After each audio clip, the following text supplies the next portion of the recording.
Amores de Colombia, un maravilloso artista que cada vez se reinventa y maneja el término de reinvención e innovación de una manera muy importante. Así que hoy nos vuelve a ofrecer lo nunca imaginado y se trata nada más y nada menos que de Carlos Vives, compositor, actor y empresario que hablará sobre Brand Ambassadors. Así que ayúdenme a recibir con un fuerte aplauso a Carlos Vives.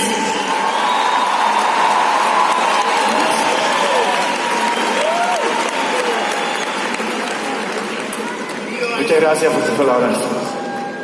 Un saludo muy especial. Bueno, qué honor tan grande poder acompañarlos en esta mañana, formar parte de este evento tan espectacular, nunca lo hubiera imaginado. Quise escribir algo para empezar a contar mi historia y poder de pronto ofrecerles algunas luces de lo que ha sido mi trabajo, mi experiencia y por qué esa conexión tan profunda con mi país. Voy a contarles alguna historia, no muy larga.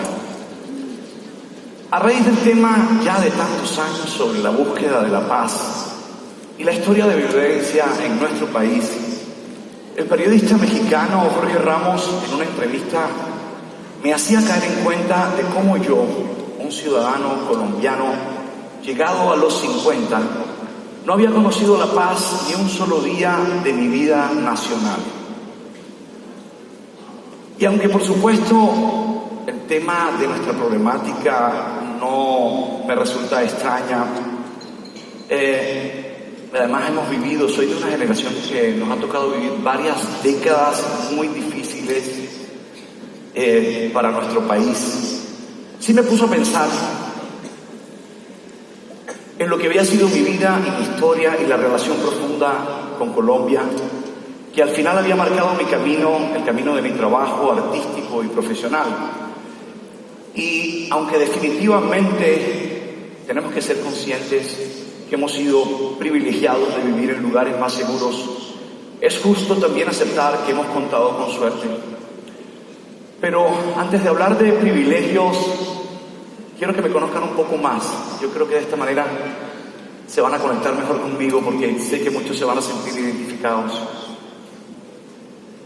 Somos una familia de clase media. Mi papá es médico. Ojo con la frase favorita de mi papá, la que le escuché decirle muchas veces a mi hermano: los médicos no estamos para hacer dinero. Y mi mamá, ama de casa, paisa, su famosa frase esa que nos cuentan todas y nos dicen todas las mamás: ay, mijo, si usted va a ser zapatero, sea el mejor zapatero. Quiera hacer, haga lo que quiera hacer, hágalo. Pero cuando estaba brava me decía: a ver, Carlos Alberto, haga algo mientras se mueve.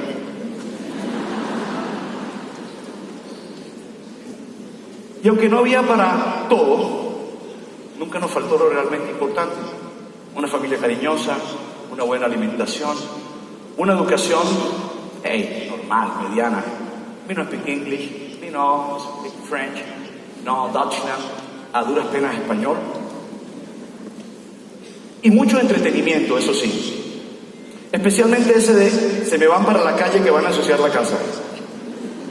¿Se acuerdan? Siempre que recuerdo esa época de mi vida es imposible no identificarme con Tom Sawyer o Huckleberry Finn. En esa clase media aprendí de fraternidad.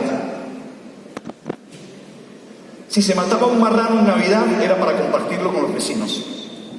Si el árbol de limones daba suficientes limones, también había que repartirlo entre la vecindad. En la clase media aprendí a querer a mi país y a cantar el himno. Incluso aprendí de memoria fechas y episodios de nuestra historia. Después, cuando crecí, me di cuenta que la mayoría eran mentiras.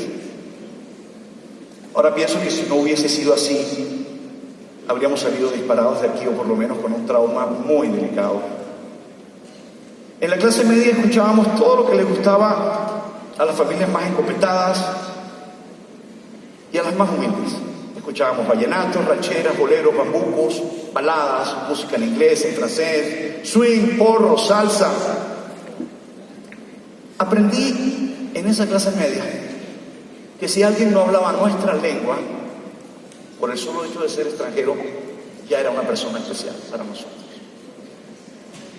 Otra característica de la clase media de mi generación era que veíamos mucha televisión. Y era una televisión nacional, una mezcla de productos locales y algunos enlatados. Eso ya nos ayudaba a los que vivíamos en provincia a tener una imagen más coaccionada de país. Hay que reconocerle a nuestra televisión, a la televisión de mi infancia y a Pacheco especialmente, esa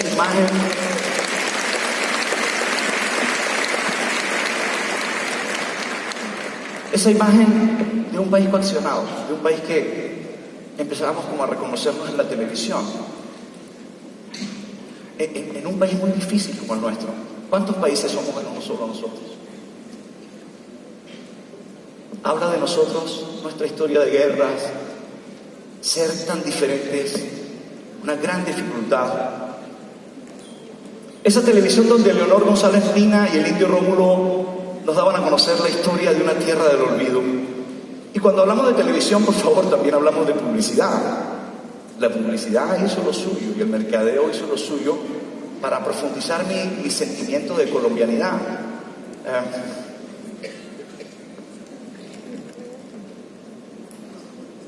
Sí, se dan cuenta, muchas imágenes que me encanta Colombina. Ya no estamos para comer mucho dulce, pero es una marca que nos recuerda la mejor marca tal vez. Es que es increíble cuando yo digo, para mí la mejor marca es Colombia, ¿no? Es una marca muy poderosa, pero fíjense, a pesar de toda nuestra historia y de todas las tragedias y todas las dificultades que hemos tenido, sigue siendo una marca impecable, es una marca poderosa, que te atrae, que te llama la atención. Hoy viajo por el mundo entero y me doy cuenta el poder de la marca Colombia. Y volví a tener suerte en los años 70. Mis papás decidieron que ya no se entendían y me fui de Santa Marta. Y me fui de Santa Marta en un momento muy difícil para mi ciudad, una época, unos años muy difíciles, y me vine a vivir a Bogotá, en una época para mí de resplandor de la tela sudamericana. En ese otro país de mi país, me di cuenta que era un hecho exótico, por caribeño, por costeño, por hablar como hablo, pero en especial por cantar vallenatos. Pero este costeño miedoso y tímido, hasta sus 12 años, cuando entró en contacto con esta ciudad, pasó algo muy especial. Yo, la verdad es que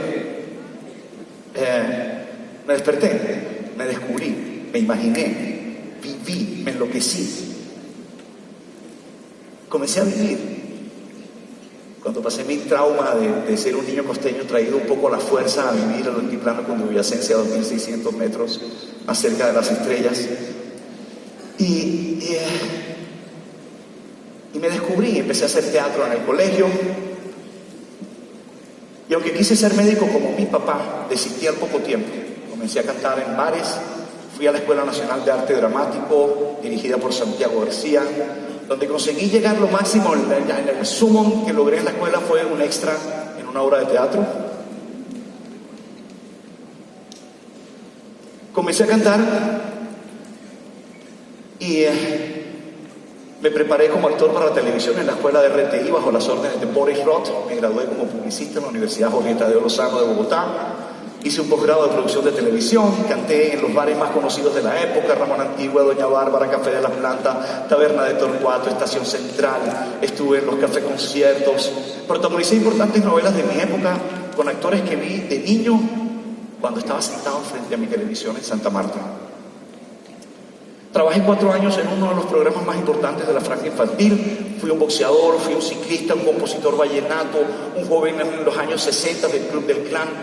Y cuando mi trabajo, mi pinta de galán de la época y el éxito de las novelas colombianas me exportaron, comencé mi camino de irme. Comencé el camino de irme. Porque hay otro lado de nuestra educación, que es esa parte que nos enseñaron y que heredamos también de nuestra dependencia de Europa y de nuestro sueño europeo, ¿no? Y americano. esas ideas que decían, mijo, prepárense bien para que llegue bien lejos. O el hijo de fulana llegó bien lejos, es decir, se fue de aquí.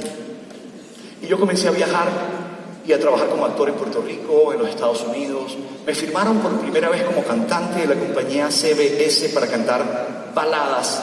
Y empecé a disfrutar de las mieles del éxito que se le otorga al que logra irse, o decirlo mejor, al que triunfa en el exterior.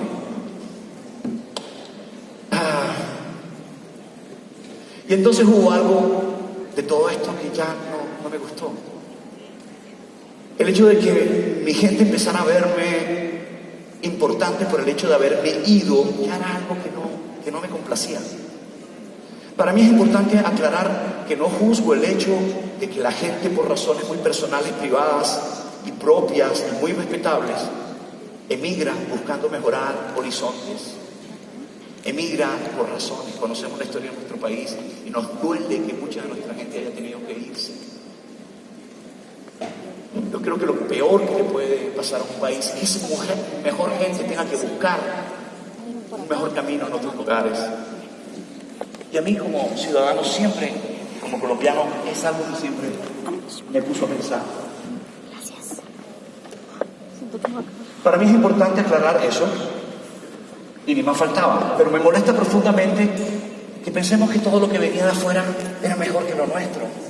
Y sopesando la Colombia que yo había vivido con la Colombia de la prensa de esa época, no me parecía justo con mi país y con mi gente. Entonces mi vida se convirtió en combatir eso, en creer que el sueño mexicano también podía estar así. Y que nuestra música, por más humilde, podía ser siempre el origen de algo muy poderoso. Y entonces se despertó el colombiano, se despertó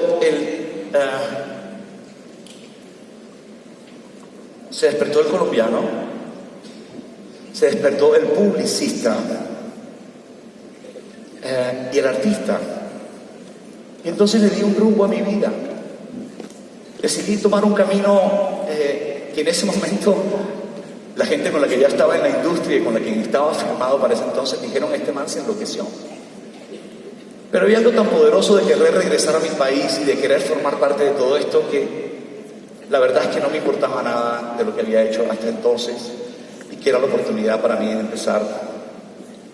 Entonces para mí, y aquí nacieron entonces mis marcas, y las marcas son solamente expresión de los sueños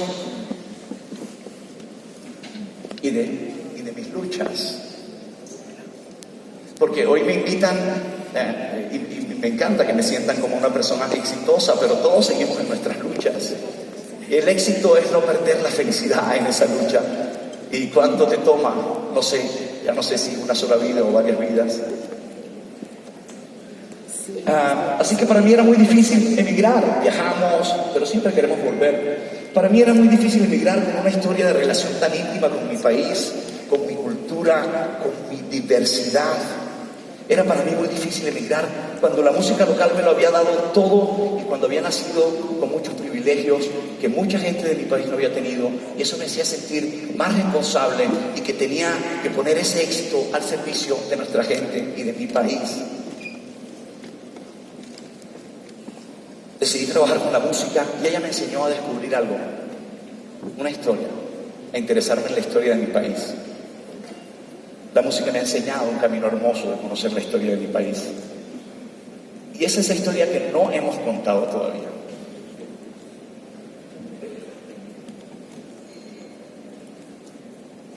Debemos entender que nuestros problemas están en no reconocernos, en no cuidarnos y en no compartir un solo sueño de país que nos una a todos.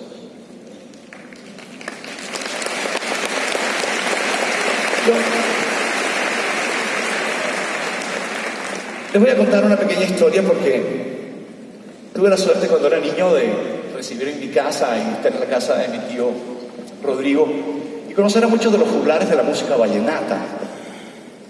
Y el vallenato, antes de que llegaran los acordeones, estaban las guitarras. Y esa historia es muy hermosa porque cantando vallenatos, cuando me decían que eso es una música muy pobre, eso es una música muy humilde, eso es una música que no va a gustar en el mundo, me producía tanta felicidad hacerlo, me conectaba con los míos, con mi tierra, le daba un sentido a mi vida importantísimo cantar vallenatos. Y tuve la suerte de que en mi casa se escribieran algunos de esos vallenatos. Con ese antecedente era muy difícil no estar muy conectado con ellos. Nos han teorizado desde otras partes sobre la música de Colombia, nos han dicho qué es la cumbia, y estamos llenos en el internet de gente de otras partes del mundo que cuentan la historia de la cumbia, y que cuentan la historia de la cumbia que no es realmente correcta, y que nos hemos creído durante mucho tiempo. Y cuando hablo de la cumbia estoy hablando de la madre, cuando hablo del vallenato estoy hablando de un hijo de la cumbia. Para entender la cumbia hay que entender el río Grande de la Magdalena, y entonces para entender el vallenato hay que entender que el río Cesar es uno de sus grandes afluentes. Y la geografía cuenta la historia y crea la ocasión para que nazca entonces el arte en nuestro país. Un conjunto vallenato antes de que tuviera acordeones tenía guitarra, después tuvo acordeones porque llegó el piano de los pobres, ese gran invento que vino de Europa y que cuando estaba en las manos de nuestros grandes músicos soñaban con esas polcas, y cuando vimos a Juancho Polo Valencia tocar un vallenato sentimos que es un hombre de pueblo, que es un hombre nuestro, pero que trata de hacer polcas, porque esa es la Europa que le llegaba con su acordeón. Cuando oyen los arreglos de Juancho Polo, buscan sus canciones, los arreglos, sus pases, él está en Europa. Él se conecta con su acordeón con Europa. Y es que Europa también nos pertenece. Y es que somos América y somos África. Pero no voy a contar esta historia. Yo quiero invitar a un amigo mío hace 27 años, empezamos a trabajar juntos. Fue Rey Vallenato en 1985. El señor Egidio Cuadrado para darnos la bienvenida.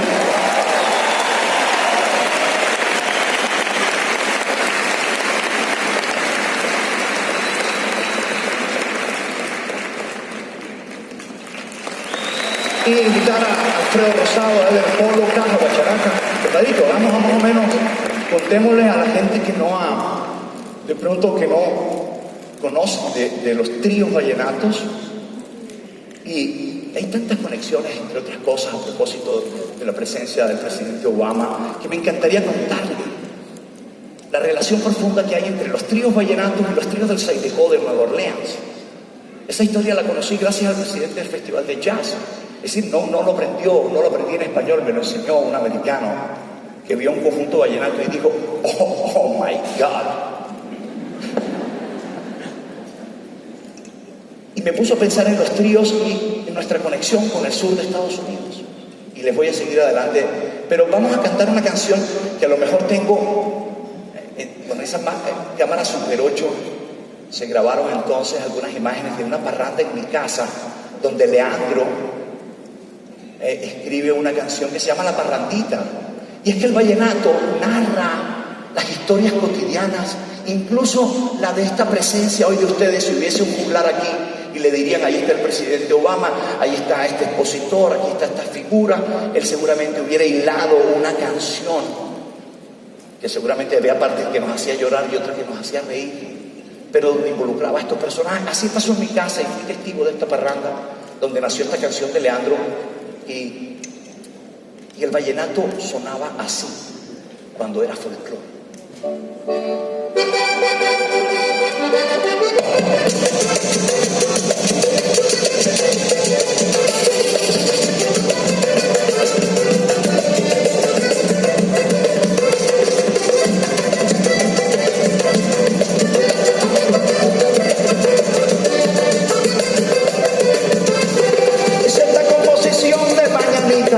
En ella llevo el recuerdo de mi pueblo. Aquí va a representar a la provincia. Su música cadenciosa y muy bonita, que invita a tomar un trago al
unos sancochitos.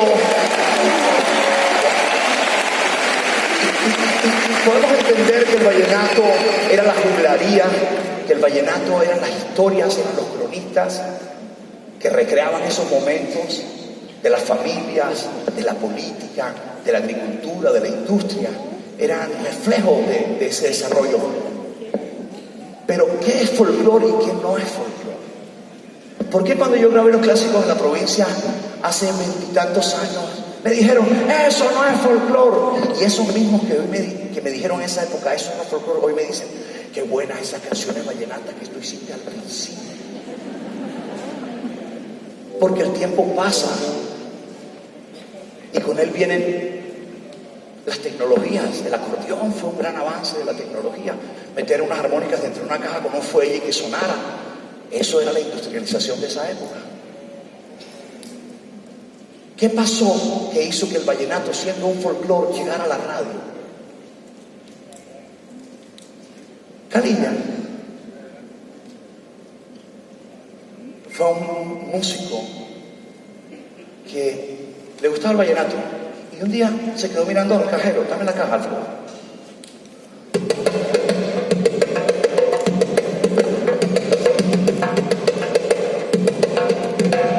¿Qué es eso? Dame merengue. Más rápido.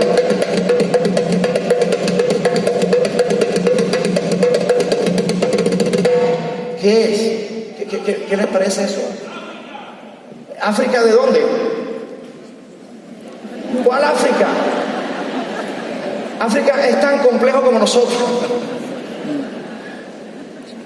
Sí, yo te voy a decir algo, pero por favor no digan que yo lo dije. Nada de lo que voy a decir a continuación es oficial, pero yo estoy seguro. Vino del norte de África. Y es muy posible que haya llegado del norte de África en épocas prehispánicas. Si estudiamos la cultura del desierto en La Guajira, las culturas guayú,